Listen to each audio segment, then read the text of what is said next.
அவலம்ப ஸ்தோத்திரத்திலே ஆதிசங்கரர் இயற்றிய ஸ்தோத்திரத்திலே இன்றைக்கு இரண்டாவது கடைசியான பகுதி 6ஆம் ஸ்லோகத்திலிருந்து ஆரம்பம். சம்சார பீகர கரேந்திர கராபிகாத நிஷ்பிஷ்ட மர்ம வபுஷः சகலார்த்திநாசः பிராண பிரயாண பவபீதி சமாகுலஸ்ய லக்ஷ்மீ நிருசிம்ம மம தேஹி கராவலம்பம்.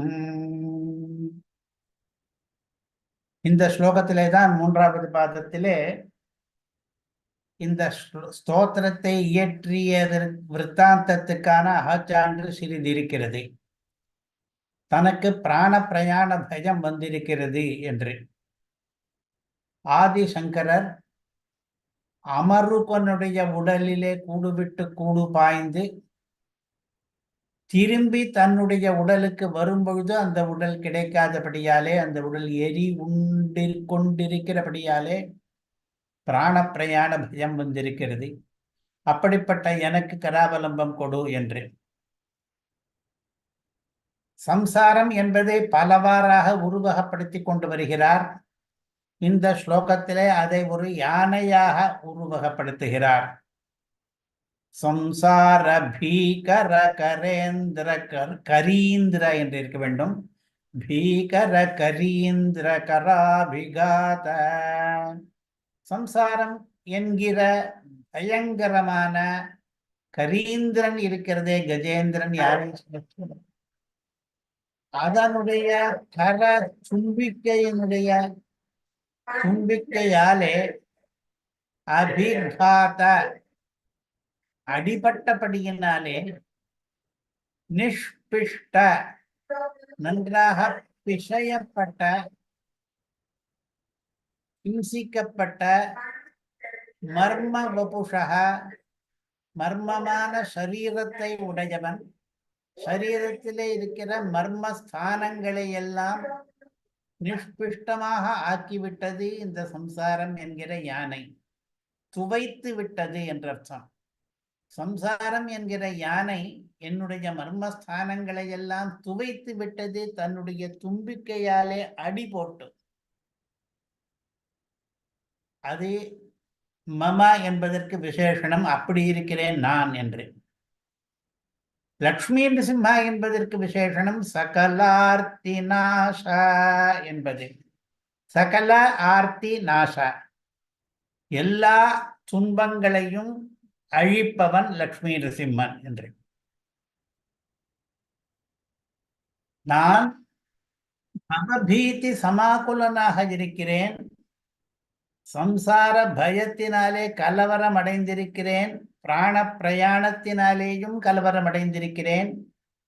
அப்படிப்பட்ட எனக்கு லக்ஷ்மி நிருசிம்மனே கராவலம்பத்தை கொடு என்று ஸ்லோகத்தினுடைய பொழிப்புரை. இந்த ஸ்லோகத்திலே ரசிப்பதற்கு என்ன இருக்கின்றது என்றால், சொல்லணி என்பது நிறைய இருக்கிறது. பீகர கரீந்திர கர என்ற இடத்திலே கர கரி கர என்று 3 பதங்கள் வந்ததினாலே அனுப்பிராசம் வந்திருக்கிறது. அடுத்ததாக 2வது பாதத்திலே நிஷ்பிஷ்டமர்ம வபுஷஹ என்கிற இடத்திலே நிஷ் என்கிற இடத்திலே ஒரு ஷி, பிஷ் என்கிற இடத்திலே மறுபடியும் ஷி, வபுஷ் என்கிற இடத்திலேயும் ஷ். இப்படி ஷகாரம் 3 தடவை வந்ததினாலேயும் அனுப்பிராசம். 3வது பாதத்திலே பிராண பிரயாண என்கிற இடத்திலேயும் பிர என்கிற எழுத்தும் ண என்கிற எழுத்தும் ஆவர்த்தமானதினாலே அனுப்பிராசம். பவ பீதி பயாகுலஸ்ய என்ற இடத்திலே பவபீதி சமாகுலஸ்ய என்ற இடத்திலே பவ பீதி என்ற இடத்திலே பகாரம் 2 தடவை வந்தது. 4ஆம் பாதத்திலேயும் லக்ஷ்மி நிருசிம்ம என்ற இடத்திலே மம என்று 3 தடவை வந்திருக்கிறது. எல்லா ஸ்லோகங்களிலேயும் இது வருகிறது. இந்த மாதிரியாக அதை இங்கே சொல்வதற்கு காரணம் ஒவ்வொரு பாதத்திலேயும் வர்ணாவர்த்திரனுப்ராசகா என்பது வந்திருக்கிறது இந்த ஸ்லோகத்திலே என்பதற்காக.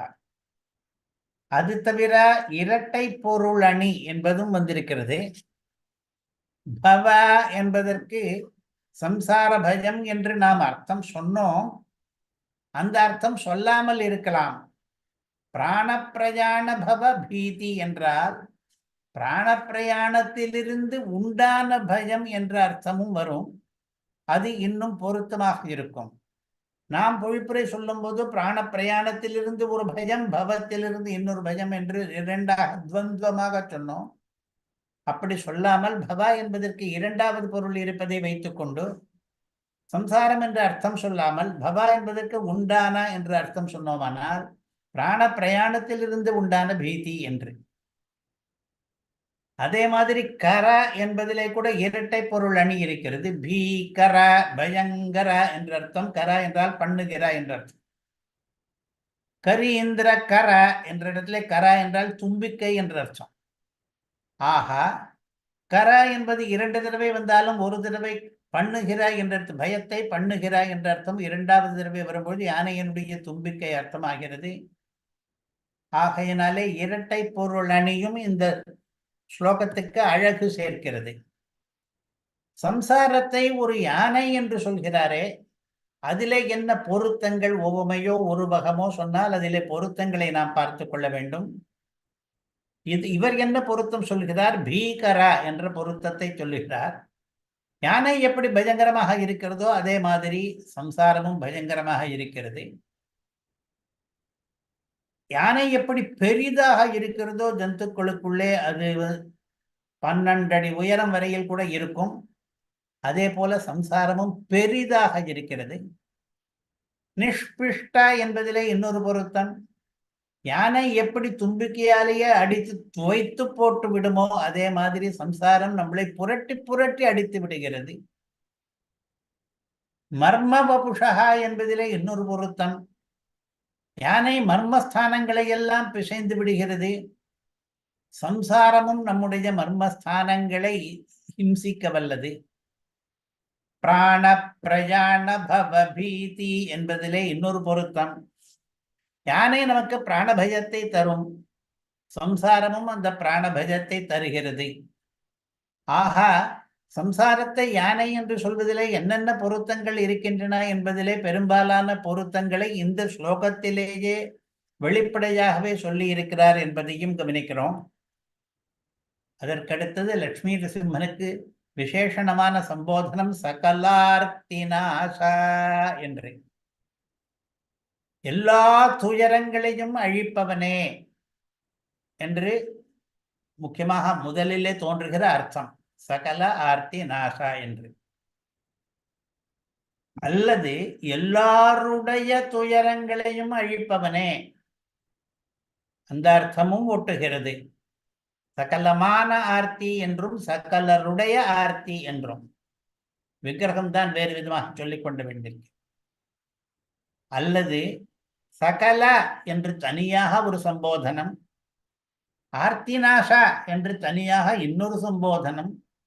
பெருமாளே சகலர், அவருக்கு சர்வன் என்று சகசிரநாமத்திலே ஒரு பெயர், எல்லாமானவன் என்று. எல்லாமானவனே, ஆர்த்தியை நசிப்பவனே என்றும் இதற்கு அர்த்தம் சொல்லிக் கொள்ளலாம். ஆக 3 விதமான விக்கிரக வாக்கியத்தை சொல்லி சகலார்த்திநாசா என்பதற்கு 3 அர்த்தங்களை நாம் வரவழைத்துக் கொள்ளலாம். அடுத்ததாக 7வது ஸ்லோகம். இந்த ஸ்லோகத்திலே சம்சாரத்தை ஒரு பெரிய பாம்பாக உருவகிக்கிறார். சம்சார சர்ப்பகன வக்ர பயோக்ர தீவிரதம் கராள விஷதக்த வினஷ்டமூர்த்தே. அந்த பாம்பினுடைய கடுமையை, கொடுமையை வர்ணிப்பதற்காக கன என்றும் உக்ர என்றும் தீவிர என்றும் கரால என்றும் பதங்களை இட்டிருக்கிறார். உக்ரமானது, தீவிரமானது, கராளம் என்றால் கொடுமை கொண்டது. அப்படிப்பட்ட விஷம் அந்த பாம்புக்கு, சம்சாரம் என்கிற பாம்புக்கு இருக்கிற விஷம் இருக்கிறதே, அவ்வளவு கொடியதாக இருக்கிறது. அது மற்றவர்களை கடித்தது போலே அந்த விஷம் என்னையும் வந்து எரிக்கிறது, சம்சார பாம்பினுடைய விஷம். அதனாலே மற்றவர்களுக்கு போலே எனக்கு இருக்கிற சுவாபாவிகமான மூர்த்தமானது விநஷ்டமாகி இருக்கிறது. கர்மவசனாக சம்சாரத்திலே மாட்டிக்கொண்ட தசையிலே எனக்கு ஞான சங்கோச்சம் முதலிய பல ஏற்பட்டபடியினாலே வினஷ்ட மூர்த்தனாக நான் இருக்கிறேன். நீ எப்படி இருக்கிறாய்? நாகாரிவாகன, நாக பாம்புகளுக்கெல்லாம் சத்ருவாக இருக்கிற கருடனை வாகனமாக நீ கொண்டிருக்கிறாய். சுதாப்தி நிவாச, சுதா அமிர்தம் இருக்கிறதே அதனுடைய அப்தி சமுத்திரத்திலே, அமிர்த சமுத்திரத்திலே, அதாவது எந்த சமுத்திரத்திலிருந்து அமிர்தம் ஏற்பட்டதோ அந்த திருப்பார்கடலிலே நிவாசா வாசம் பண்ணி கொண்டிருக்கிறாய். லக்ஷ்மி நிருசிம்ம, லக்ஷ்மியோடு கூடின நரசிங்க பெருமாளாக இருக்கிறாய். எனக்கு உன்னுடைய கராவலம்பம் கைப்பிடிப்பை கொடுப்பாயாக என்று பிரார்த்தனை. ஸ்லோகத்தினுடைய பொழிப்புரை முடிந்தது. ஆனால் இதிலேயும் சில அலங்காரங்களை நாம் ரசிக்க வேண்டும். முக்கியமாக பெருமாளுக்கு நாகாரி வாகனா என்றும் சுதாப்தி நிவாசா என்றும் 2 சம்போதனங்களை இந்த ஸ்லோகத்தில் ஏன் இட்டார் என்று யோசித்து பார்த்தோமானால், நான் விஷத்தாலே எரிபட்டு அழிந்து கொண்டிருக்கிற காலத்திலே எப்படிப்பட்டவனை நான் கராவலம்பத்திற்கு பிரார்த்திக்க வேண்டும் என்றால், அந்த விஷம் முறியக்கூடிய வல்லமை கொண்டவனை. இந்த விஷத்தை யாராலே முறிக்க முடியும்? பாம்பு விஷத்தை முறிப்பதற்கு கருடனாலே முடியும். இப்பொழுது கூட பாம்பு விஷ முறிப்பு மந்திரத்தை சொல்லுபவர்கள் கருட மந்திரத்தை சொல்லுகிறார்கள். தேசிகனுடைய விற்த்தாந்தத்திலேயும் பாம்பு தன்னை தீண்டும் பொழுது கருடனை தியானித்து கருட தண்டகம் பண்ணி அந்த கருடன் பாம்பை தூக்கி கொண்டு போய்விட்டார் என்று ஒரு கதை வருகிறது. ஆஹா, பாம்புகளுக்கு சத்ரு என்று கருடன் பிரசித்தம். புராணங்களிலே இருக்கிற பிரசித்தி தனியாக இருக்கட்டும், சரித்திரங்களிலே இருக்கிற பிரசித்தியும் தனியாக இருக்கட்டும். இன்றைக்கு நாம் நேரடியாக பார்க்கிறோம், கருடன் என்கிற பட்சியானது பாம்பை விழுங்கி விடுகிறது. ஆஹா, பாம்பின் பகைவன் கருடன். அந்த கருடனையே தனக்கு வாகனமாக கொண்டிருப்பவன் மகாவிஷ்ணு. லக்ஷ்மி நிருசிம்மனை நீ கருடனையே வாகனமாக கொண்டிருக்கிறாய். அந்த கருடனோ பாம்புகளுக்கு பகைவனாக இருக்கிறான். நானோ அந்த பாம்புகளினுடைய விஷத்தினாலே எரிக்கப்பட்டிருக்கிறேன். எனக்கு வைத்தியம் நடைபெற வேண்டும், நான் அந்த விஷத்தை முறிக்க வேண்டும், என்னை அந்த பாம்பு பிடிக்க கூடாது என்றால் கருட வாகனனை சென்று பிரார்த்திப்பதுதான் சிறந்த வழியாக இருக்கிறது. அதனாலே நாகாரி வாகன மமதேஹி கராவலம்பம் என்று பிரார்த்திக்கிறேன். அடுத்த பிரார்த்தனை சுதாப்தி நிவாச என்று. அமிர்தம் எந்த கடலில் இருந்து தோன்றியதோ அந்த கடல் இருக்கிறதே திருப்பார்கடல், அதிலே நீ வசித்துக் கொண்டிருக்கிறாய். ஆகையாலே உன்னுடைய அனுகிரகம் எனக்கு கிட்டுமானால் எனக்கு அந்த விஷத்தை முறிக்கிற அமிர்தமே கூட கிடைத்துவிடும். அமிர்தத்துக்கு அந்த சுபாவம் இருக்கிறது.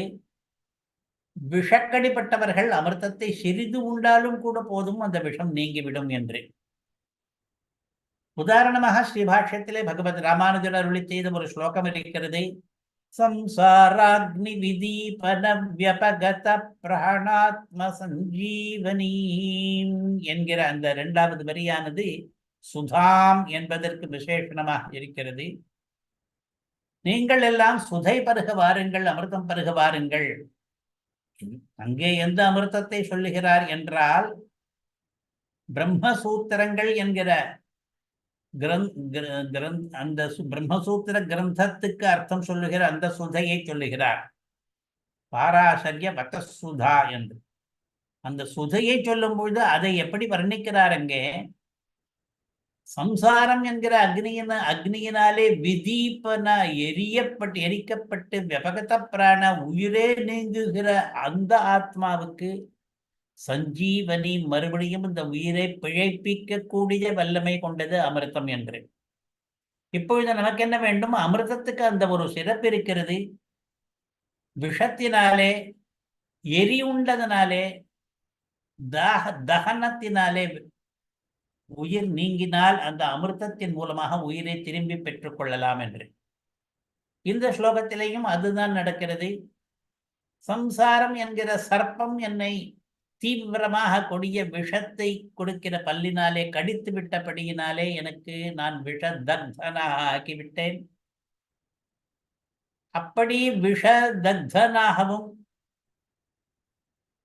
அதனாலே வினஷ்ட மூர்த்தனாகவும் இருக்கிற எனக்கு சுதாப்தி நிவாசனான உன்னுடைய அனுகிரகம் கிடைத்து நீ கராவலம்பம் கொடுத்தாயானால் அந்த விஷம் முறிந்துவிடும் என்பதனாலே நாகாரிவாகன சுதா நாகாரிவாகனா என்றும் சுதாப்தி நிவாசா என்றும் 2 விசேஷணங்களை இட்டிருக்கிறார்.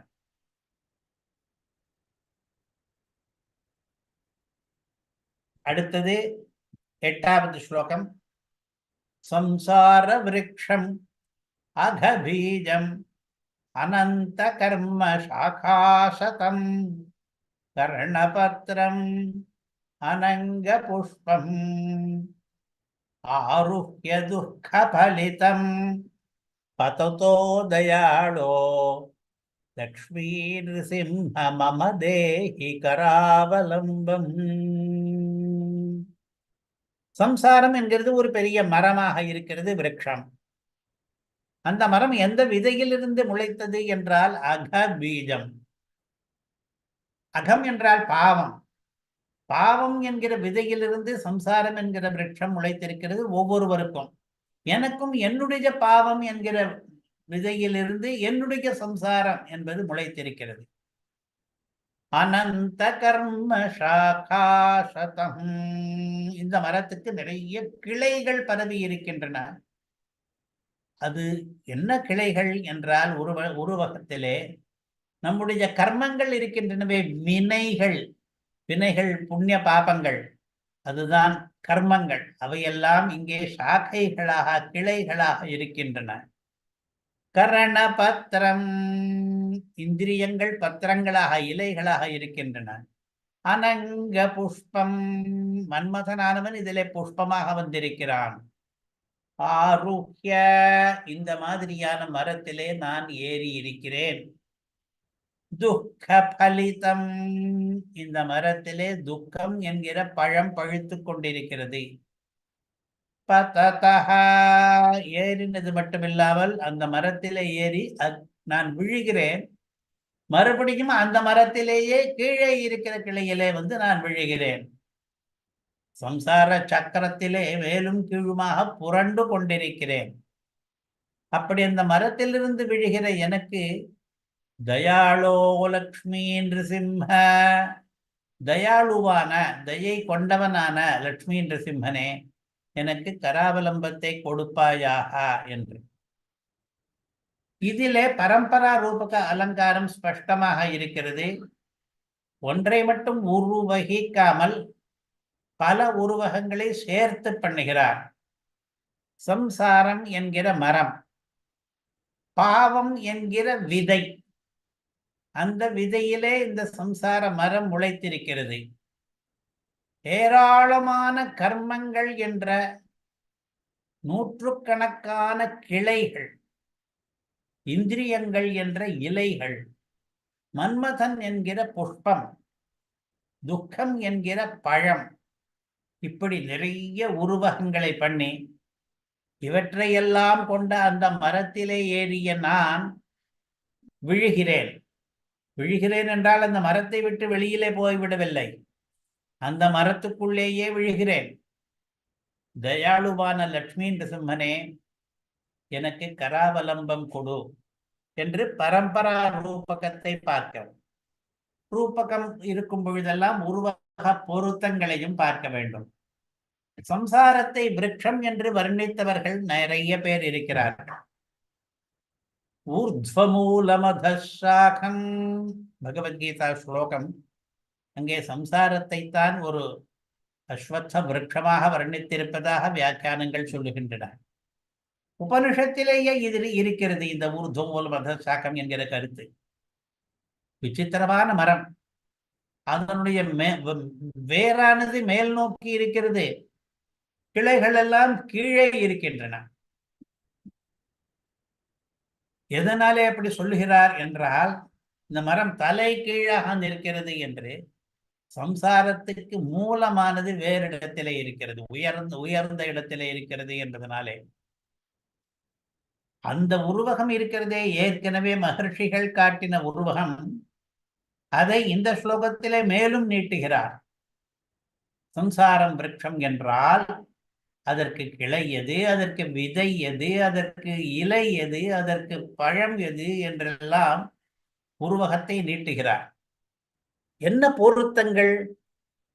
அகபீஜம் என்கிறாரே, பாவம் என்பது இதற்கு விதையாக இருக்கிறது என்று. அதிலே என்ன பொருத்தம் என்றால், ஒரு மரத்துக்கு விதை என்றால் அந்த விதையிலிருந்து மரம் தோன்றுகிறது. அதுபோல நமக்கு எப்படி சம்சாரம் உண்டாகிறது என்றால், நம்முடைய வினையிலிருந்து சம்சாரம் உண்டாகிறது. வினை என்பது நம்முடைய பூர்வ ஜென்ம கர்மா. அதைத்தான் இங்கே அகம் என்கிறார். அதுதான் இந்த சம்சார விருட்சத்துக்கு பீஜமாக, விதையாக ஆகியிருக்கிறது. மரத்துக்கு விதை காரணமாவது போல மரத்திலேதான் விதையும் தோன்றுகிறது. மரத்துக்கும் விதைக்கும் அப்படிப்பட்ட ஒரு சம்பந்தம். விதையிலிருந்து மரம் தோன்றுகிறது, மரத்திலிருந்து விதை தோன்றுகிறது என்று சூழல்.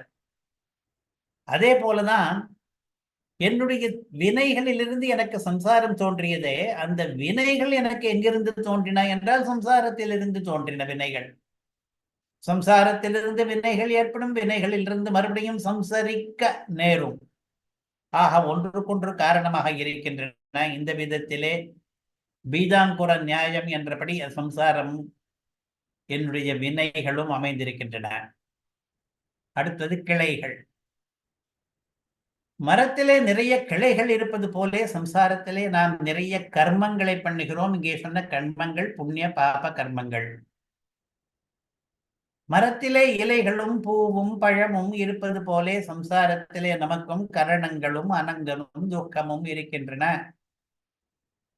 நம்முடைய இந்திரியங்கள் நம்மை பல வினைகளிலே தூண்டுகின்றன. அனங்கன் என்கிற மன்மதன் நம்மை ஆட்டி படைக்கிறான். கடைசியிலே நமக்கு துக்கம் பழுக்கிறது. பூ என்பதே பழமாக மாறும், பூதான் பழத்துக்கு ஹேதுவாகும். அதுபோல அனங்கனே கூட நமக்கு துக்கத்துக்கு ஹேதுவாகி விடுகிறான். இப்படியெல்லாம் இந்த பரம்பரா ரூபகத்திலே பொருத்தங்களை நாம் ரசித்துக் கொள்ள வேண்டும். அப்படிப்பட்ட அந்த துக்கத்திலே, துக்கத்தை பழமாக தருகிற மரத்திலிருந்து விழுகிறேனே, விழுந்து மறுபடியும் மரக்கிளைகளிலேயே ஒட்டிக் கொள்ளுகிறேனே, அப்படிப்பட்ட எனக்கு நீ கராவலம்பம் கொடுக்க வேண்டும் என்று. அடுத்தது 10வது ஸ்லோகம். இந்த ஸ்லோகத்திலே சம்சாரத்தை சமுத்திரமாக ரூபணம் பண்ணுகிறார். சம்சார சாகர நிமஜ்ஜன முஹ்யமானம் தீனம் விலோகய விபோ கருணாநிதே மாம் பிரஹ்லாத கேத பரிஹார பராவதார லக்ஷ்மீ நிருசிம்ம மம தேஹி கராவலம்பம். நான் சம்சாரம் என்கிற சாகரத்திலே, சமுத்திரத்திலே மூழ்கி விட்டேன், அமிழ்ந்து விட்டேன். அதனாலே அந்த நிமஜ்ஜனத்தினாலே முஹ்யமானம், மோகித்து கிடக்கிறேன். என்னுடைய அறிவு மழுங்கி கிடக்கிறது. சம்சாரத்தில் வந்தாலே ஞான சங்கோச்சம் ஏற்படுகிறது. தீனம், நான் மிகவும் தீனனாக, பரிதாபத்துக்கு உரியவனான, ஐயோ பாவம் என்று இறக்கப்படத்தக்கவனாக இருக்கிறேன். என்னை விலோகய, நீர் பார்த்தருள வேண்டும், கட்டாட்சிக்க வேண்டும். விபோ, விபுவே, நீர் என்னை போலே சம்சார சாகரத்திலே நிமஜ்ஜிக்காமல், மோகமடையாமல், தீனனாக இல்லாமல், அதற்கு எதிர்த்தட்டாக, கேய பிரத்யநீகனாக, விபுவாக இருந்து கொண்டிருக்கிறீர். கருணாநிதே, கருணைக்கு நிதியாக இருக்கிறவர். அதனால்தான் உம்மிடம் நான் பிரார்த்திக்க முடிகிறது, பிரார்த்தித்தால் பலன் கிடைக்கிறது. கருணை இல்லாதவர்களிடம் சென்று பிரார்த்திப்பதிலே பொருள் இல்லை. மாம் விலோகய, என்னை கடாட்சி தருள்வீராக. பிரஹ்லாத கேத பரிகார பர அவதார, உம்முடைய அவதாரமே எந்த நோக்கத்தோடு வந்திருக்கிறது என்றால், பிரஹ்லாதனுடைய கேதம் இருக்கிறதே, அவனுடைய தந்தை அவனுக்கு கொடுத்த தண்டனைகளாலே வந்த கேதம், அல்லது அவனுடைய தந்தை அவனுடைய உண்மையான கருத்துக்களை புரிந்து கொள்ளவில்லையே என்பதாலே பிரஹ்லாதனுக்கு ஏற்பட்ட கேதம். அந்த கேதத்தை பரிகார தீர்த்து கட்டுவதிலே பர நோக்கம் கொண்டவனே, தத்பரனானவனே. பிரஹ்லாதனுக்கு கேதம் இருக்கக்கூடாது, அது பரிகிருத்தமாக வேண்டும் என்பதை குறியாக கொண்டு அவதாரம் பண்ணினவனே. நாம் ஏற்கனவே பார்த்தோம், இத்தனை ஸ்லோகங்களிலே இந்த பிரஹ்லாத விற்த்தாந்தம் இல்லை, இது ஒன்றிலே தான் இருக்கிறது என்று பார்க்கிறோம். இப்பொழுது லக்ஷ்மி நிருசிம்ம, லக்ஷ்மியோடு கூடின நரசிம்மனே, எனக்கு கராவலம்பத்தை கொடுப்பீராக. இதிலேயும் பரிகர அலங்காரத்தை நாம் பார்க்கிறோம். கருணாநிதே என்கிற விசேஷனம் இங்கே எதற்காக இடப்பட்டிருக்கிறது? அந்த சம்போதனம் எதற்கு என்றால், நீ கருணையினுடைய நிதியானபடியினாலே உன்னிடம் நான் முறையிடுகிறேன். உனக்கு கருணை இல்லாமல் இருந்தால் நான் உன்னிடம் வந்திருக்க மாட்டேன். எனக்கு அந்த நம்பிக்கை ஏற்பட்டிருக்காது. நீ என் துயர் தீர்ப்பா என்கிற நம்பிக்கை எனக்கு எப்படி கிடைத்தது என்றால், நீ கருணாளு என்பதாலே. அதே மாதிரி மூன்றாவது பாதத்திலே பிரஹ்லாத கேத பரிகார பராவதாரா என்ற இடத்திலே நீ பிரஹ்லாதனுடைய துயரை தீர்க்க அவதரித்தவன் என்பதை எதற்காக இங்கே சொல்ல வேண்டும் என்றால், நானும் பிரஹ்லாதன் போலே கேதத்தோடு தான் இருக்கிறேன், என்னுடைய கேதத்துக்கும் பரிகாரம் வேண்டும் என்றுதான் நாடுகிறேன். அந்த கேத பரிகார பரனாக அவதரித்த நீ என்னுடைய கேத பரிகாரத்தையும் பண்ண மாட்டாயா என்பதாலே உன்னை வேண்டுகிறேன் என்று அந்த அபிப்பிராயம் அதிலே உள்ளே புகுந்திருக்கிறது. சாகர நிமஜ்ஜனுக்கு கராவலம்பம் என்றால் சம்சார சாகர நிமஜ்ஜன முக்கியமான என்று இருக்கிறது முதல் வரி. அது இங்கே என்ன பொருத்தம் கராவலம்பத்திலே என்றால், கடலிலே முழுகுபவனுக்கல்லவா கராவலம்பம் தேவைப்படும் என்று. பெரிய மகா ஜலாசயத்திலே அவகாகம் பண்ணி அதிலே நிமக்னாகி வெளியே வர தெரியாமல் தத்தளிக்கிறவன், எனக்கு யாராவது கை அவலம்பம் கொடுக்க மாட்டார்களா என்று திணறுவான். அந்த நிலையிலே நான் இருக்கிறேன். லட்சுமி நரசிம்மனே, நீ எனக்கு கராவலம்பம் கொடுக்க வேண்டும் என்று. தீனம் விலோகய விபோ என்று தீனம் என்கிற ஒரு அடைமொழி இருக்கிறது. எதற்கு? தனக்கு நான் தீனனாக இருக்கிறேன் என்று. அந்த அடைமொழியிலேயும் ஒரு அபிப்பிராயம் இருக்கிறது. நீ கருணாநிதியாக இருந்து நான் தீனனாக இருப்பதாலே நீ உபகாரகனாகவும் நான் உபகாரியனாகவும் இருக்கிறேன். லோகத்திலே கூட பிரபுக்கள் கருணாநிதியானவர்கள் உபகாரம் பண்ணுவார்கள். யாருக்கு உபகாரம் பண்ணுவார்கள் என்றால், தீனர்களுக்கு உபகாரம் பண்ணுவார்கள். இணங்கத்தக்க நிலையிலே இருப்பவர்களுக்கு உதவி புரிவார்கள் கருணாநிதிகள். நீ கருணாநிதியாக இருப்பதாலேயும் நான் தீனனாக இருப்பதாலேயும் நான் உன்னிடம் உதவியை நாடுகிறேன் என்று பொருந்துகிறது. இப்படி இங்கே இருக்கிற விசேஷணங்கள் அடைமொழிகளிலெல்லாம் கருத்துகள் அடைக்கப்பட்டிருக்கிறபடியினாலே இங்கே பரிகர அலங்காரம் இருக்கிறது என்று சொல்வோம். இது ஒரு வித அழகை கூட்டுகிறது இந்த ஸ்லோகத்துக்கு. அடுத்ததாக ஒரு ஸ்லோகம். எல்லா ஸ்லோகங்களையும் பார்க்காமல் ஒரு சில ஸ்லோகங்களை மட்டும் பொறுக்கெடுத்து பார்ப்போம். இப்பொழுது 12வது ஸ்லோகம். பத்வா கலே யமபடாஹ பஹுதர்ஜயந்தஹ கர்ஷந்தி யத்ர பவபாசசதைர்யுதம் மாம் ஏகாகினம் பரவசம் சகிதம் தயாளோ லக்ஷ்மீ நிருசிம்ம மம தேஹி கராவலம்பம். இந்த ஸ்லோகத்திலே தன்னுடைய மரண காலத்திலே நடக்கிற அல்லல் கொடுமையை வர்ணிக்கிறார். திருமங்கை ஆழ்வாருடைய பதிகங்களில் எல்லாம் இந்த கொடுமையினுடைய வர்ணனம் உண்டு. யமபட்டர்கள், அதாவது யமனுடைய கிங்கரர்கள், யமன் சார்பிலே என்னை இழுத்து போக வருகிறார்கள். அவர்கள் பகு தர்ஜயந்தக, நிறைய மிரட்டுகிறார்கள், வைகிறார்கள், அடிக்கிறார்கள். வெஞ்சொலாளர் காலதூதர் வீஷுபாசம் வந்தென் மேல் என்று நவமணி மாலையிலே தேசிக பிரபந்தத்திலே தேசிகன் சொல்வது போலே அவர்கள் வெஞ்சொல்லாளர்களாக இருக்கிறார்கள். அவர்கள் வீசு பாசம், பாசத்தை என் மேல் வீசுகிறார்கள். அது இரண்டாவது பாதத்தில் இருக்கிறது. இங்கே பாசத்தை யுதம்மாம் என்று, பாசம் என்றால் கயிறு. அந்த யம கிங்கரர்கள் பருஷமான சொற்களை கூறிக்கொண்டே பத்வா களே, களே என்னுடைய கழுத்திலே பத்வா கட்டுகிறார்கள். என்னுடைய கழுத்தை யம பாசத்தினாலே கட்டி இழுத்து கொண்டு போகிறார்கள்.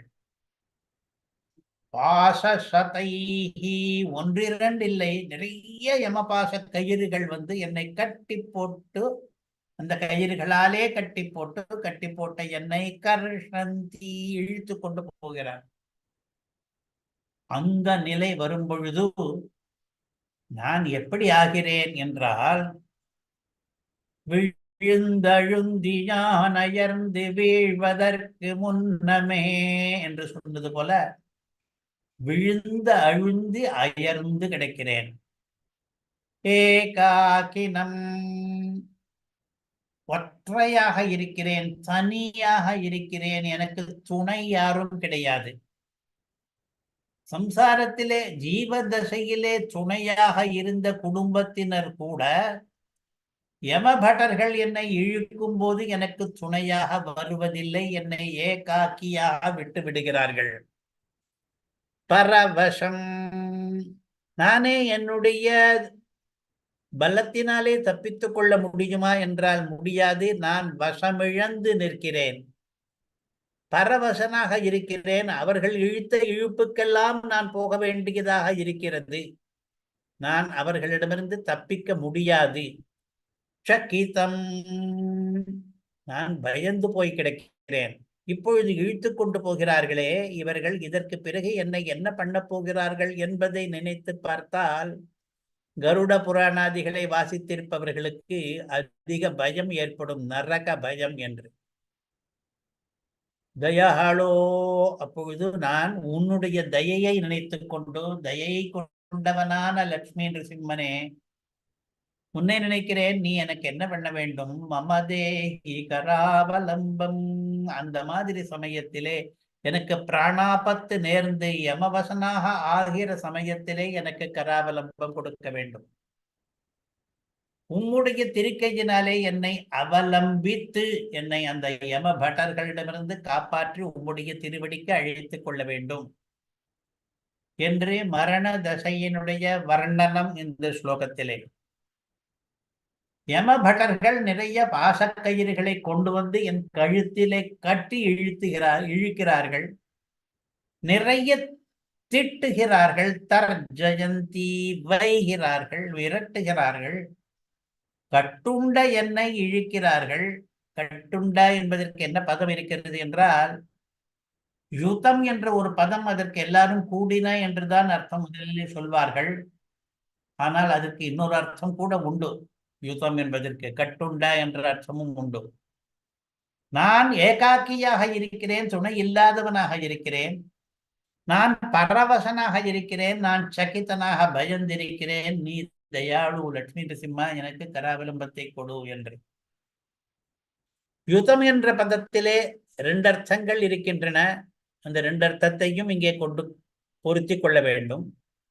எப்படி இரண்டு அர்த்தமும் பொருந்தும் என்றால், பவபாசதைர்யுதம், ஏற்கனவே சம்சாரம் என்கிற பாசத்திலே என்னை கட்டி போட்டு வைத்திருக்கிறது. அவற்றோடு அந்த கயிறுகளோடு கூடவே இப்பொழுது யம பாசம் என்கிற கயிறுகளும் சேர்த்து என்னை கட்டுகின்றன என்று. கராவலம்பம் என்பது இந்த ஸ்லோகத்திலே அதிகமாக பொருந்தும். ஏனென்றால் எவன் ஒருவனை பிறர்கள் இழுத்து கொண்டு போகிறார்களோ அவனுக்குத்தான் கராவலம்பம் தேவைப்படுகிறது அவர்களிடமிருந்து வெளிவருவதற்காக. அது தவிர இன்னும் சில அடைமொழிகள் தன்னுடைய இயலாமையை கூறுகின்றன. ஏகாக்கினம் பரவசம் சகிதம் என்பதெல்லாம் அவற்றெல்லாம் பொருள்கள் அபிப்பிராயங்கள் அடைந்திருக்கின்றன. நான் தனித்திருப்பதனாலே வேறு எவரையும் எனக்கு துணையாக கொள்ளாதபடியினாலே உன்னுடைய கராவலம்பத்தை வேண்டுகிறேன். அதே மாதிரி அங்கே இருக்கிற விசேஷணங்கள் எல்லாம் சாபிப்பிராயமாக இருப்பதனாலே பரிகர அலங்காரம். பரிகர அலங்காரத்தினுடைய பெயரை சொல்வதற்கு இல்லை. அந்த அந்த அலங்காரத்தினுடைய அபிப்பிராயங்கள் இங்க இருக்கின்றன. அந்த அலங்காரம் மூலம் விசேஷணங்களிலே இருக்கிற அபிப்பிராயங்கள் அவற்றை புரிந்து கொண்டால் ரசிக்கலாம் என்பதற்காக. இந்த ஸ்லோகங்களிலே பார்த்தால் தான் கராவலம்பம் வேண்டுவதற்கான காரணங்கள் யார் யாருக்கெல்லாம் கராவலம்பம் வேண்டும் என்று யோசித்து யோசித்து எழுதினது போல இருக்கிறது. யாருக்கு கராவலம்பம் வேண்டும்? ஜலத்தில் மூழ்கி தத்தளிப்பவனுக்கு கராவலம்பம் வேண்டும். அதனாலேதான் சம்சார சாகர நிமஜ்ஜன முக்கியமான என்ற ஸ்லோகம் வந்திருக்கிறது. இன்னும் யாருக்கு கராவலம்பம் வேண்டும்? இருட்டிலே தடுமாறுபவனுக்கு எந்த திக்கு எங்கே இருக்கிறது, நாம் எப்படி வெளியே போக வேண்டும் என்று தெரியாமல் தவிப்பவனுக்கு யாராவது கைபிடித்து அழைத்து போனால் சௌகரியமாக இருக்கும். அப்படியும் ஒரு ஸ்லோகம் அடுத்த ஸ்லோகம் வரப்போகிறது. இன்னும் யாருக்கு கராவலம்பம் வேண்டும்? இழுபடுபவனுக்கு வேண்டும். எவரோ சிலர் வீரர்கள் வந்து இவனை கயிற்றாலே கட்டி இழுத்து கொண்டு போகிறார்கள் என்றால் இவனை காப்பாற்றுவதற்கு ஒரு ரட்சகன் வந்து கை கொடுக்க மாட்டானா என்று தோன்றும். அதுதான் இப்பொழுது நாம் பார்த்து கொண்டிருக்கிற ஸ்லோகத்திலே இருக்கிறது. இன்னும் யாருக்கு வேண்டும்? ஏற தெரியாதவனுக்கு வேண்டும். அவனுக்கு ஒரு ஏணியின் மேலே ஏற வேண்டும் என்று நினைத்தால் கூட அதிலே பயமில்லாமல் ஏறுவதற்கு துப்பில்லாதவனுக்கு மேலே ஏறி நின்ற ஒருவன் கை கொடுத்து ஏற்றிவிட்டானால் அவன் சுலபமாக ஏறலாம். அப்படிப்பட்டவனுக்கு கராவலம்பம் வேண்டும். இதெல்லாம் யோசித்து இந்த கராவலம்ப ஸ்தோத்திரத்திலே நான் அப்படிப்பட்டவன் தான், நான் மூழ்கி தத்தளிக்கிறவன் தான், நான் இருட்டிலே இடம் தெரியாமல் தடுமாறுபவன் தான், என்னை எல்லாரும் இழுத்து கொண்டு போகிறார்கள், அவர்களிடமிருந்து திமிரி கொண்டு வர விரும்புபவன் தான், நான் ஏற விரும்புகிறேன் ஆனால் ஏற தெரியவில்லை அப்படிப்பட்டவன் தான் என்பதையெல்லாம் சொல்லி இவை எல்லாமாக நான் இருக்கிறபடியினாலே எனக்கு கராவலம்பத்தை லட்சுமி நரசிம்மன் தர வேண்டும் என்று இந்த ஸ்லோகத்திலே பிரார்த்திக்கிறார். சில ஸ்லோகங்களை விட்டுவிட்டு இப்பொழுது 15வது ஸ்லோகத்துக்கு போவோம். அந்தஸ்ய மே ஹிருத விவேக மகாதனஸ்ய சோரைः பிரபோ பலிபிரிந்திரிய நாமதேயைः மோகாந்தகூப குஹரே விநிபாதிதஸ்ய லக்ஷ்மீ நிருசிம்ஹ மம தேஹி கராவலம்பம். இந்த ஸ்லோகத்திலே மம என்பதற்கான அடைமொழிகள் மட்டும்தான் இருக்கின்றன. எப்படிப்பட்டவன் நான், எனக்கு நீ கராவலம்பம் கொடுக்க வேண்டும் என்று. எப்படிப்பட்டவன் என்றால் ரொம்பவும் கஷ்டப்படுபவன். எனக்கு என்ன கஷ்டம் வந்திருக்கிறது என்றால், முதலிலே நான் சேமித்து வைத்த பணமெல்லாம் தொலைந்து போய்விட்டது, திருடர்கள் எடுத்துக்கொண்டு போய்விட்டார்கள். இரண்டாவது, அவர்கள் சொத்துக்களை எடுத்து என்னை விட்டிருந்தால் பரவாயில்லை, என்னுடைய சொத்துக்களை எடுத்துக்கொண்டு போற திருடர்கள் என்னை வேறு தள்ளிவிட்டு போய்விட்டார்கள். தள்ளிவிட்ட இடம் ஒரு பாழுங்கிணறு போல இருக்கிற இடத்திலே தள்ளிவிட்டு போய்விட்டார்கள். அதிலிருந்து நான் மீள முடியாமல் வேறு தவிக்கிறேன். எந்த சோரர்கள் எந்த தனத்தை திருடினார்கள் என்றால் இங்கேயும் ரூபகாலங்காரம் இருக்கிறது. என்னுடைய இந்திரியங்கள் என்ற பலசாலிகளான திருடர்கள், என்னோடு கூடவே இருந்து குழி பறிப்பவர்கள், என்னுடைய கண்ணு காது மூக்கு முதலிய இந்திரியங்கள் இருக்கின்றனவே அவைதான் மிகவும் பலிபிகி பலசாலிகளாக இருக்கின்றன. என்னை அவை அடிமைப்படுத்துகின்றன. அவர்கள் அந்த இந்திரியங்களோடு நான் மோத வேண்டி இருக்கிறது.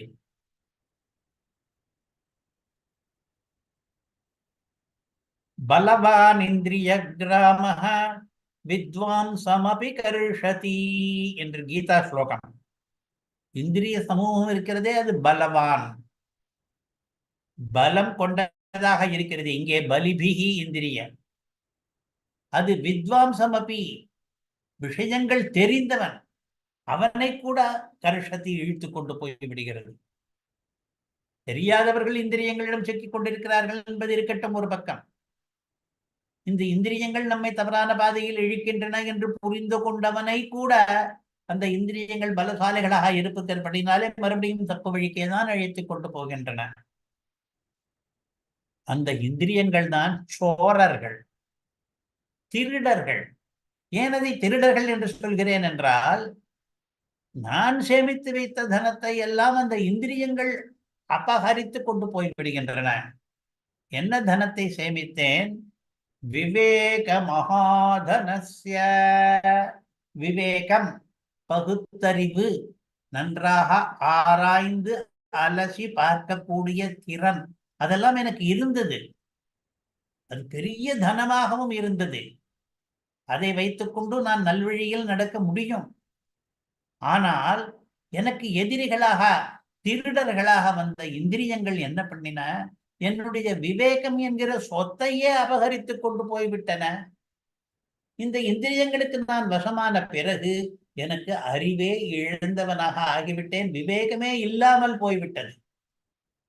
எங்கே போயிற்று விவேகம்? யார் கொண்டு போனார்கள் என்றால், இந்த இந்திரியங்கள் என்ற திருடர்கள் தான் என்னுடைய விவேகத்தை அபகரித்து கொண்டு போய்விட்டார்கள். நான் சொத்து இழந்தவன், ஆஸ்தியையே கொடுத்து விட்டு நின்றவனாக இருக்கிறேன்.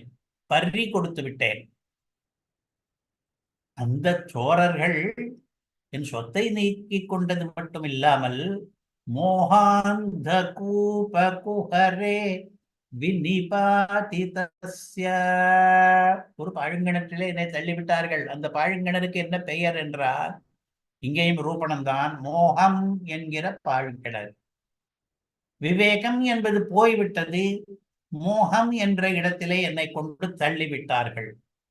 அந்த கூப குஹரே, கிணற்றுக்குள்ளே, அது மிகவும் ஆழமான கிணறு, அதிலே ஒரு குகரம் இருட்டறை போல இருக்கிறது கிணத்துக்குள்ளேயே. அந்த இருட்டறையிலே என்னை வினிபாத்தனம் பண்ணுகிறார்கள், அதாவது தள்ளி விடுகிறார்கள். யாரு? இந்திரியங்கள் என்ற சோழர்கள். யார் தள்ளப்பட்டவன்? வினிபாத்தித்தன் நான்.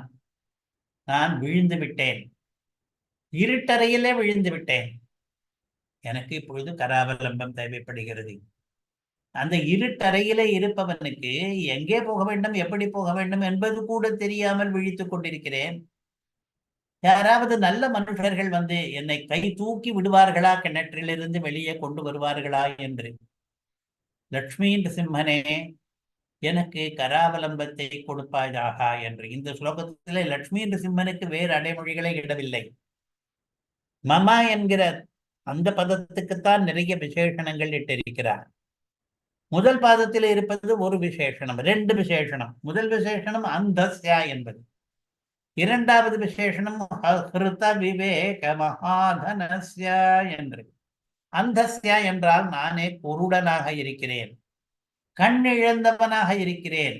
இங்கே கண் இழந்தவன் என்பதிலே என்ன தாற்பயம் என்றால், சாஸ்திரங்களிலே இருப்பதை எல்லாம் பார்ப்பதற்கான கண் எனக்கு இல்லை. சாஸ்திரங்களே கண். வேதாமே பரமம் சக்ஷு என்கிறார் அல்லவா பிரம்மா.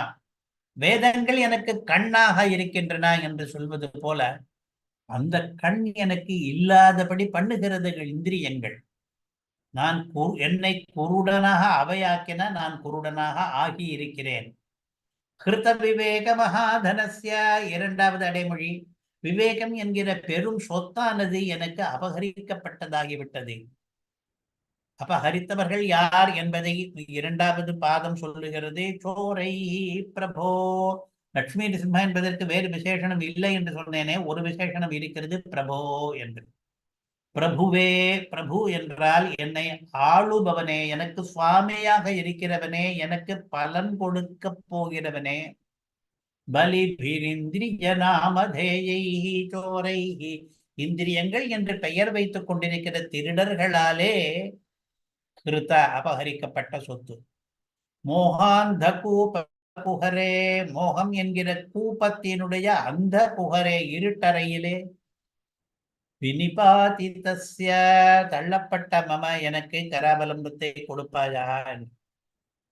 இதிலேயும் பரம்பரா ரூபகம் இருக்கிறது. விவேகம் என்கிற மகாதனம், இந்திரியங்கள் என்கிற திருடர்கள், மோகம் என்கிற பாழுங்கிணறு, நான் என்கிற குருடன், இப்படி ரூபணம் இருக்கிறது. இந்த ரூபகங்கள் பரம்பரா ரூபகம் என்றால் பல ரூபகங்கள் என்று மட்டும் இல்லை, பல ரூபகங்கள் ஒன்றோடொன்று பின்னிக் கொண்டிருந்தால் அதுக்கு பரம்பரா ரூபகம் என்று பெயர். இங்கே உருவக பொருத்தங்கள்.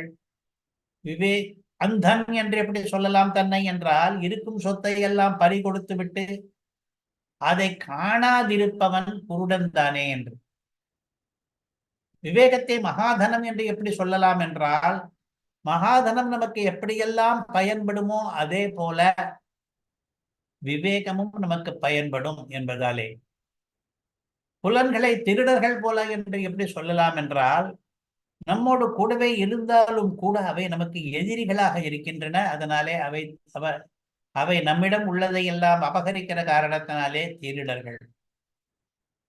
மோகத்தை இருட்டறை என்று எப்படி சொல்லலாம் என்றால், நம்முடைய பார்வையை மறைக்கிறது. மோகாந்தகார வினிவர்த்தன என்று, மோகாந்தகாரம் என்று தேசிக சுக்தியிலும் பிரசித்தம். மோகம் என்பது ஒரு இருட்டறை என்று. மகிமா மோகாஞ்சனஸ்யைஷா என்று மோகத்தை பற்றி ஒரு கருப்பு மையாக தேசிகர் வர்ணிக்கிறார். அந்த மோகம் என்கிற இருட்டறையிலே என்னை தள்ளிவிட்டு போய்விட்டார்கள் இந்த திருடர்கள், நீதான் எனக்கு கை கொடுத்து கை நீட்டி உதவ வேண்டும் என்று. அடுத்தது 16வது ஸ்லோகம். பிரஹ்லாத நாரத பராசர புண்டரீக வியாசாதி பாகவத புங்கவ கிருன்னிவாச பக்தானுரக்த பரிபாலன பாரிஜாத லக்ஷ்மீ நிருசிம்ஹ மம தேஹி கராவலம்பம். இந்த ஸ்லோகத்திலே மம என்பதற்கான எந்த அடைமொழிகளும் கிடையாது. எல்லாம் லக்ஷ்மி நிருசிம்மனுக்குத்தான் அடைமொழி. லக்ஷ்மி நிருசிம்மன் தான் கிருன்னிவாசனாக இருக்கிறார். லக்ஷ்மி நிருசிம்மன் தான் பக்தானுரக்தனாக இருக்கிறார். லக்ஷ்மி நிருசிம்மன் தான் பாரிஜாத்தமாக இருக்கிறான். அப்படிப்பட்ட லக்ஷ்மி நிருசிம்மனே, எனக்கு கராவலம்பம் கொடு என்று. யாருடைய கிருன்னிவாசன், யாருடைய ஹிருதயத்திலே அவன் வசிக்கிறான் என்றால், பகவான் அந்தர்யாமையாக இருந்து எல்லாருடைய ஹிருதயத்திலேயும் வசிக்கிறார் என்பது ஒரு புறம் இருக்கட்டும். சர்வபூதங்களுக்கும் ஹிருத்தேஷே அர்ஜுன திஷ்டதி என்று சொன்னது போல ஹிருத்தேசத்திலே பகவான் இருக்கத்தான் இருக்கிறார். இருந்தாலும் யோகிகளுடைய ஹிருதயத்திலே தனியாக ஒரு அந்தர்யாமி சாநித்தியம் அவன் கொண்டிருக்கிறான். அந்த யோகிகளிலே சில பேரை இங்கே சொல்லுகிறார். சில மகா யோகிகளுடைய பெயர்களை கீர்த்தித்தாலே கூட நமக்கு புண்ணியம் என்பதனாலே, சம்பாஷ்ய புண்ணியகிருத்தோ மனசாத்தியாயேத் என்கிறார் கௌதம மகர்ஷி. ஏதாவது தவறு செய்தோ விட்டோமானால் நம்முடைய பெரியவர்கள் மூதாதையர்கள் புண்ணியசாலிகளை எல்லாம் மனசாலே ஒரு தடவை நினைத்துக் கொண்டால், நாம் அப்படிப்பட்டவர்களுடைய அனுகிரகம் பெற்றவர்கள் என்று நினைத்துக் கொண்டால் அந்த பாவம் நீங்கும். அப்படி நினைத்தாலே கீர்த்தித்தாலே பாவத்தை நமக்கெல்லாம் நீக்குகிற வல்லமை உள்ள சில பேர் முதல் பாதத்திலே பிரஹ்லாத, நாரத, பராசர, புண்டரீக, வியாச என்று 5 பேரை சொல்லிவிட்டு ஆதி என்கிறாள். இது போல இன்னும் எத்தனையோ பேர் இருக்கிறார்கள். அவர்கள் எல்லாம் பாகவத புங்கவர்கள், பாகவத சிரேஷ்டர்கள் என்று அர்த்தம். பகவத் பக்தி கொண்டவர்களுக்குள்ளே தலையாயவர்களாக இருக்கிறார்கள். அவர்களுடைய பெயரை நான் ஒரு தடவை கீர்த்திக்கிறேன். பிரஹ்லாதனுடைய கதைதான் இப்பொழுது இந்த ஸ்லோகத்தின் முக்கிய விஷயமாக இருக்கிறது. ஏற்கனவே ஒரு தடவை பார்த்தோம். பிரஹ்லாத கேத பரிஹார பராவதார என்று. நாரதர் கதை தனியாக இருப்பது இருக்கட்டும், இந்த பிரஹ்லாதன் கதையிலேயும் நாரதருக்கு பங்கு உண்டு. பிரஹ்லாதனை பக்த பிரஹ்லாதனாக கர்ப்ப காலம் கொண்டே கருவிலே திருவுடையவராக ஆக்கினவரே நாரதர் தான். பராசரர் என்கிற மகர்ஷி விஷ்ணு புராணத்தை இயற்றியவர். ஸ்ரீ விஷ்ணு புராணம் என்பது துவைத்திகள், அத்வைத்திகள், விசிஷ்டாத்வைத்திகள் எல்லாராலேயும் பிரமாணமாக போற்றப்படுவது. தஸ்மை நமோ முனிவராய பராசராய என்று ஆளவந்தா ஸ்தோத்திரத்திலே பராசரருக்கு நமஸ்காரம் பண்ணிவிட்டு தான் பகவத் ஸ்தோத்திரத்தை ஆரம்பிக்கிறார் அவர். ஏனென்றால் அவராலே தான் நமக்கு தத்துவ ஞானம் ஏற்பட்டிருக்கிறது. விஷ்ணு புராணத்தில் இருந்துதான் நாம் பிரம்ம ஞானத்தை பெறுகிறோம். புண்டரீகர் என்கிற ஒரு முனிவர் நாரதரை ஆசிரியத்தவர். அவருடைய கதை குரு பரம்பராசாரம் என்கிற கிரந்தத்திலே வருகிறது. பாபிஷ்ட க்ஷத்ரபந்துஷ்ட புண்டரீகஷ்ட புண்ணியகிருதி என்று. புண்ணியசாலிகளுக்குள்ளே தலையாயவர் என்று ஒருவரை சொல்ல வேண்டுமானால் புண்டரீகரை சொல்ல வேண்டும். பாவம் பண்ணினவர்களுக்குள்ளே தலையாயவன் என்று ஒருவனை சொல்ல வேண்டுமானால் க்ஷத்ரபந்து என்பவனை சொல்ல வேண்டும். ஆனால் இந்த இரண்டு பேருக்குமே ஆச்சாரிய சமாஸ்ரயனம், ஆச்சாரிய சம்சர்க்கம் என்பது ஒன்று கிடைத்ததாலே இரண்டு பேருக்குமே மோட்சம் கிடைத்து விட்டது. புண்ணியசாலிக்கும் கிடைக்கிறது, பாவிகளுக்கும் கிடைக்கிறது. அந்த ஆச்சாரியன் பண்ணி வைக்கிறான் என்று அந்த கிரந்தத்திலே சுவாமி தேசிகன் சாதிக்கிறார். ஆச்சாரியவத்தஜாமுக்தௌ தஸ்மாத் ஆச்சாரியவான் பவேதி என்று. அந்த பெரிய நீதியை நாம் ஒவ்வொருவரும் ஆச்சாரியரிடம் சென்று ஆசிரியிக்க வேண்டும் என்கிற நீதியை நமக்கு போதிப்பதற்கு தன்னுடைய வாழ்க்கையை நிதர்சனமாக ஆக்கி கொடுத்தவர் புண்டரீகர். புண்டரீகருடைய கதையிலேயும் எவ்வளவோ புண்ணியம் பண்ணியும் கூட ஆச்சாரிய சமாசிரயனம் நேர்ந்த பிறகுதான் அவருக்கு சங்கதி வந்தது என்று அங்கே கதை. அதற்கடுத்தது வியாசர் என்பவர். அவருடைய பெருமையை சொல்லி மாளாது. பெருமையை சொன்னவர்கள் எல்லாம் என்ன சொல்கிறார்கள்? கிருஷ்ணத்வைபாயனம் வியாசம் வித்தி நாராயணம் பிரபும் கோஹ்யன்யோ புவி மைத்ரேய மகாபாரத கிருத் பவேத் என்று. இந்த வியாசர் என்பவர் பகவானுடைய அவதாரம் என்று தெரிந்து கொள். வியாசர் பண்ணி இருக்கிற காரியங்களை எல்லாம் பார்த்தோமானால் பகவத் அவதாரம் அல்லாமல் ஒரு சாதாரண மனுஷனாலே அந்த சாதனைகளை எல்லாம் பண்ண முடியாது என்பதிலிருந்தே அனுமானத்தினாலேயும் நாம் அவர் நாராயணாவதாரம் என்று தெரிந்து கொள்ளலாம் என்கிறார் வியாசரை பற்றி. வியாசர் 5 தலைமுறைகள். வியாசம் வசிஷ்டனத்தாரம் என்ற ஸ்லோகத்திலே 5 தலைமுறையாலே அவருக்கு சுத்தி இருக்கிறது. அதாவது அவருடைய அப்பா, அவருடைய தாத்தா என்று எல்லாரும் மகா ரிஷிகள். அப்படிப்பட்ட பாகவத புங்கவ ஆதி என்றால் இது முதலாக இன்னும் சில பேரும் இருக்கிறார்கள். உதாரணமாக வியாசகுமாரர் சுகரே கூட இருக்கிறார். சுக பிரம்மன். இவர்கள் எல்லாம் பாகவத சிரேஷ்டர்கள்.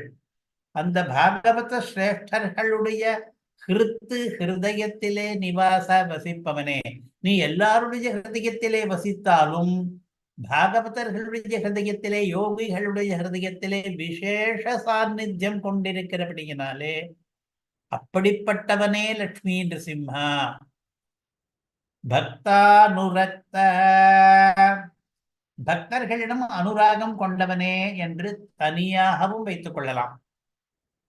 பக்த வத்சலனே என்று அர்த்தம். அது இங்கே தாபிப்பிராயம்.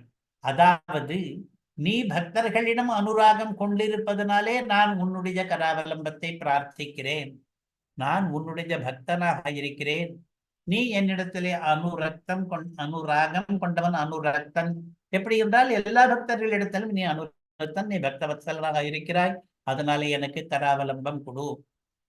சேர்த்து பார்த்தோமானால் பக்தானுரக்த பரிபாலன பாரிஜாத என்று ஒரே பதமாக வைத்துக் கொண்டோமானால், பக்தர்கள் என்று சில பேர், அனுரக்தர்கள் என்று சில பேர், சில பேர் உன்னை வந்து பஜனம் பண்ணி ஆசிரியிக்கிறார்கள், சில பேர் உன்னிடத்திலே காதலே கொண்டிருக்கிறார்கள், ஆசை.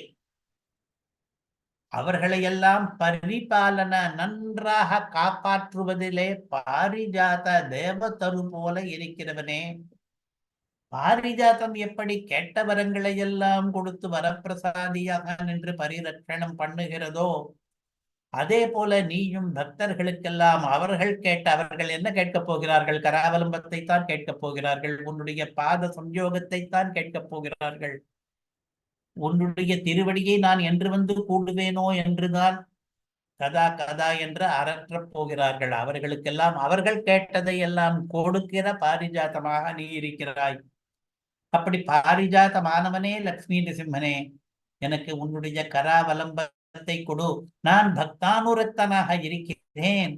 நான் கராவலம்பத்தை கேட்கும் பொழுது நீ பாரிஜாதமாக நின்று நான் கேட்பதை நீ கொடு, கராவலம்பத்தை கொடுப்பாயாக என்று இந்த 16வது ஸ்லோகத்திலே பிரார்த்தனை. அடுத்த ஸ்லோகம் கடைசி ஸ்லோகம். இதிலே பலஸ்ருதி.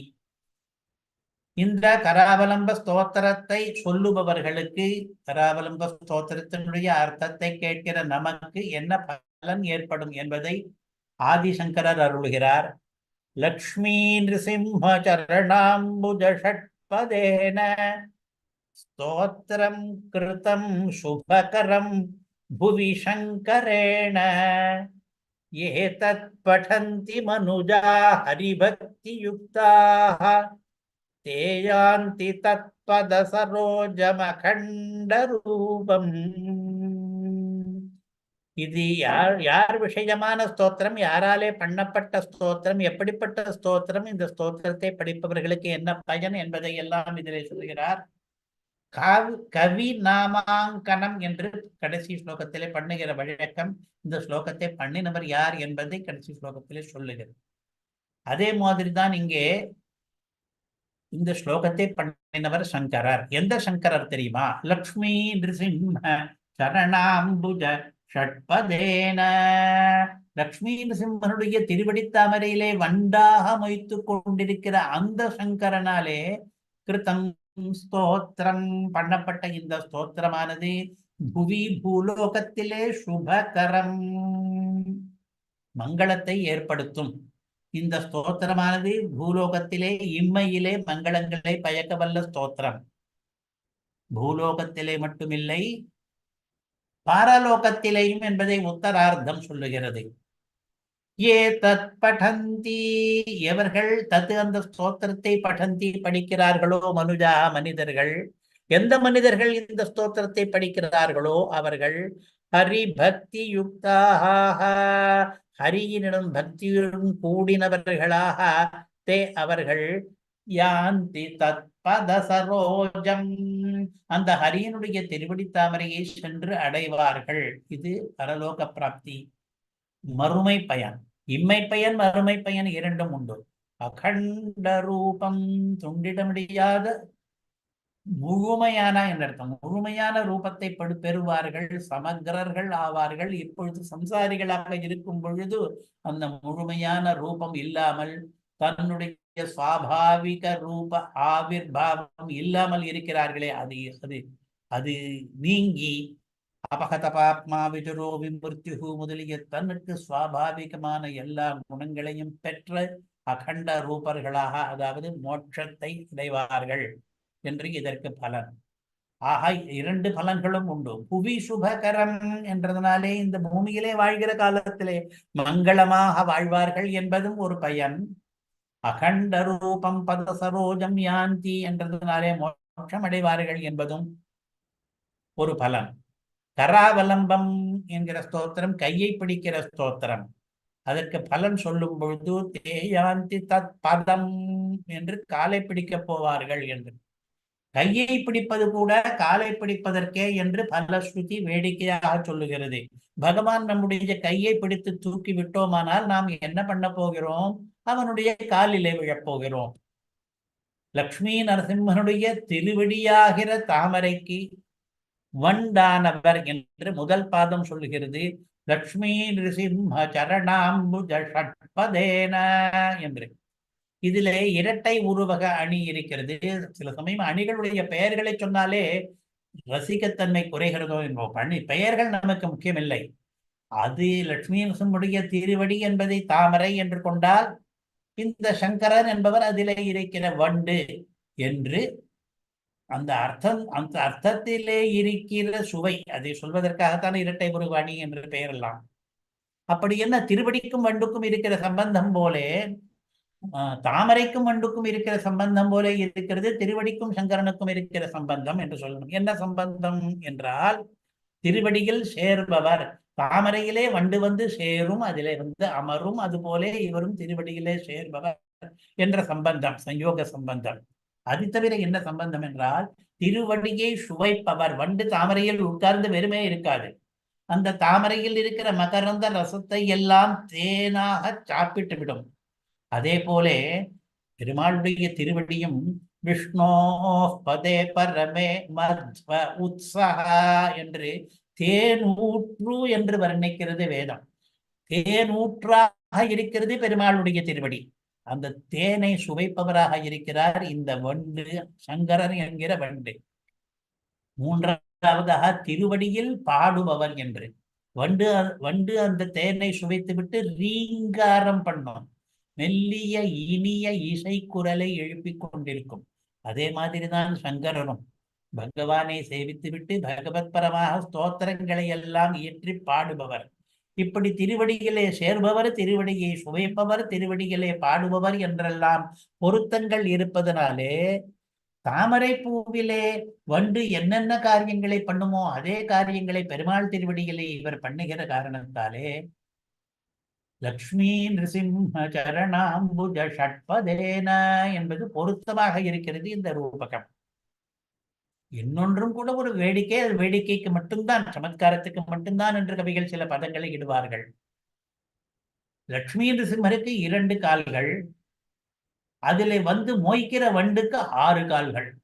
ஷட்பத என்றால் 6 கால், 6 கால் வரி வண்டு. 2 காலில் அருகாலானவர் என்றும் 1 கால் ரசிக்கலாமோ? 1 கால் என்றால் ஒரு சமயத்திலே நாம் அப்படி கூட இதை ரசிக்கலாமா? ரசிக்க கூடும். 2வது பாதத்திலே சுபகரம் புவி சங்கரேண இருக்கிறது. சங்கரம் சுபகரம் என்று 2 பதங்கள் இருக்கிறது. 2க்கும் ஒரே அர்த்தம் தான். சம் என்றாலே சுபம் என்றுதான் அர்த்தம் என்று ஏற்கனவே நாம் பார்த்திருக்கிறோம். இந்த பண்ணினவன் சங்கரன், அதாவது சுபகரன். இந்த பண்ணின ஸ்தோத்திரமும் சுபகரம், மங்களகரமாக இருக்கிறது. அதிலே என்ன, இதுவேதான் ஒரு சுவாரஸ்யம். இயற்றிய துதியும் அந்த துதியை இயற்றிய கர்த்தாவும் ஒரே பண்பு கொண்டவர்கள். க்ஷேமங்கரனானவனாலே க்ஷேமங்கரமாக பண்ணப்பட்ட ஸ்தோத்திரமாக இது இருக்கிறது என்று. இப்படி இந்த பலஸ்ருதி ஸ்லோகத்தையும் நாம் ரசிக்கிறோம். என்ன பலம் சொல்லி இருக்கிறார் உத்தரார்த்தத்திலே என்றால், பக்தியுடன் படிக்கிறவர்களுக்கு ஹரிபக்தி யுக்தாக ஏதத் படந்தி மனுஜாக, படிக்கும் பொழுது மனதை வேறிடத்திலே அலைபாய விடாமல் பெருமாளுடன் பக்தியோடு கூட இந்த கராவலம்ப ஸ்தோத்திரத்தை நாம் படித்தோமானால், எந்தெந்த மனிதர்கள் எல்லாம் அப்படி பக்தியோடு படிக்கிறார்களோ அவர்களுக்கு பலன்கள் பலவிதமாக உண்டாகும். சுபகரம் புவி என்று சொன்னதனாலே சுபம் உண்டாகும், இம்மை பெயர்.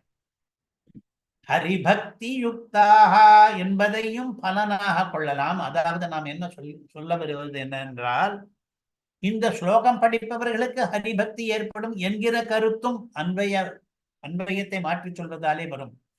ஏதத் படந்தி மனுஜாக தே ஹரிபக்தி யுக்தாக யாந்தி விஷ்ணு பதம் என்று. அவர் படிக்கிறவர்களுக்கெல்லாம் ஹரிபக்தியை ஏற்படுத்தக்கூடிய ஸ்லோகமாக இது அமைந்திருக்கிறது என்று ஹரிபக்தி யுக்தாக என்பதை பலனிலேயும் சேர்த்து கொள்ளலாம், பக்தியை ஏற்படுத்தும் என்று. தேயாந்தி தத்பத சரோஜம் அவனுடைய திருவடி தாமரையை அடைவார்கள் படிப்பவர்கள். அப்படி பகவானுடைய திருவடி தாமரையை அடைவிப்பது என்பதே கூட இதற்கு ஒரு பெருமை. அதுவும் நமக்கு கிடைக்கிற பலன்களிலே ஒன்று. அகண்ட ரூபம் கடைசி பதம் அபவர்க்கத்தையும் அது பெற்றுத்தரும். இங்கிருக்கிற நாளிலே சுபத்தையும் ஏற்படுத்தி பிறகு நமக்கு மோட்சத்தையும் பெற்றுத்தரும். இதுல என்ன சுவாரஸ்யம்? ஹரிபக்தி என்பது நியமமா நிபந்தனையா அல்லது கிடைக்கக்கூடிய பலனா என்று கேட்டால் இரண்டிலேயும் வைத்துக் கொள்ளும்படியாக பதப்பிரயோகம் இருக்கிறது. ஹரிபக்தி யுக்தாக ஏ மனுஜாக படந்தி தே தத் பத சரோஜம் யாந்தி என்றும் அன்பை வைத்துக் கொள்ளலாம். அல்லது ஏ மனுஜாக படந்தி தே ஹரிபக்தி யுக்தாக தத்பதம் யாந்தி என்று இதை படித்ததன் பலனாக ஹரிபக்தி பெறுவார்கள் என்றும் வைத்துக் கொள்ளலாம். அந்த ஹரிபக்தி யுக்தாக என்ற பதத்தை படிப்பவர்கள் என்ற பதத்துக்கு பிறகு பதசரோஜம் யாந்தி என்ற பதத்துக்கு முன்னே இட்டு நடுவிலே இட்டால் தீபக அலங்காரம் என்று இதை சொல்லுவார்கள். இங்கேயும் அன்வைத்துக் கொள்ளலாம், அங்கேயும் அன்வைத்துக் கொள்ளலாம். இரண்டு இடத்திலேயும் இங்கே அன்வயம். பக்தியோடு கூட படித்தவர்கள் மேலும் மேலும் பக்தி அதிகம் பெற்றவர்களாகி பெருமாளுடைய திருவடியை இடுவார்கள். ஸ்தோத்திர பாடம் என்பது நேரடியாக அபவர்க்கத்தை கொடுத்து விடாது. பக்தி தான் அபவர்க்கத்தை கொடுக்கும். அந்த அபவர்க்கத்தை கொடுக்கிற பக்தி இந்த ஸ்தோத்திர பாட பட்டணத்தினாலே ஏற்படும் என்று சொன்னதாக கருத்தில் கொள்ளலாம். இவ்வாறாக ஆதிசங்கரர் இயற்றிய லக்ஷ்மி நிருசிம்ம கராவலம்ப ஸ்தோத்திரத்தை நாம் ரசித்தோம். லக்ஷ்மி நிருசிம்ம பரபிரம்மணே நமஹ என்று சொல்லி முடிப்போம். கவிதார்க்கிக சிம்ஹாய கல்யாண குணசாலினே ஸ்ரீமதே வெங்கடேஷாய வேதாந்த குரவே நமஹ. ஸ்ரீமதே நிகமாந்த மகாதேசிகாய நமஹ.